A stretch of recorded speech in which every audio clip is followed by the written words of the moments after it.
Hey everybody, it's Quinn Baum with Names and Numbers here with part 3 of our Practice Makes Perfect series. It's Monday morning. Let's get going. As I mentioned in the other 2 videos, you guys know I feel very strongly that the skills and talents required to be a good sales rep are something that you can learn or pick up along the way. In fact, sales reps that think it's all nature are usually sales reps who had a lot of sales experience early on in life that they just didn't recognize. Maybe as a teenager, they had a sales job that helped set the standard for what they were going to become, or perhaps they had a parent who was in sales that did a lot of talking about what they did and what they said and how they were able to be successful. Anyway, I believe sales is learnable. And if it's learnable, it means that you're going to have to implement something new, you're going to have to try something different, and you're going to have to practice something that is unfamiliar to you. Well, here in part 3, I wanted to talk about a principle that we can use when we practice, and that is to practice in a safe environment. So, part 1 of this, principle 1, role play. Role play is actually a really safe place to practice a new tactic or to practice rolling out a new product. Most reps roll their eyes hard when I mention the word role play. I get it. Could there be anything more elementary than pretending to be a customer with another rep? Yeah, get your eye rolls out of the way right now, because role playing is actually a wonderful way to learn how to implement something new.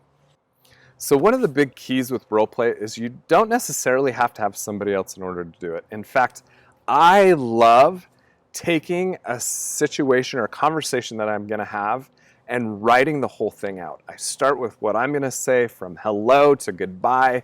I write down what they're going to say, what I think they're going to say, and then I just go back and forth until I get the whole thing written out. And it's a great way to role play, right?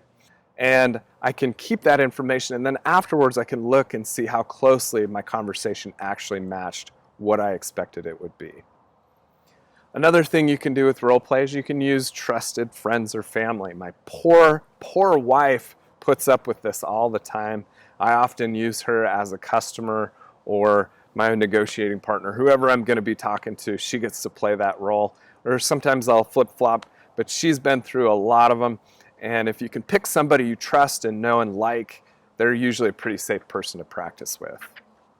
Also, you can kind of tailor your role play so that it's not really role play. You can ask questions like, if you've got a sales manager, you could say, hey, what would you say if your customer said XYZ?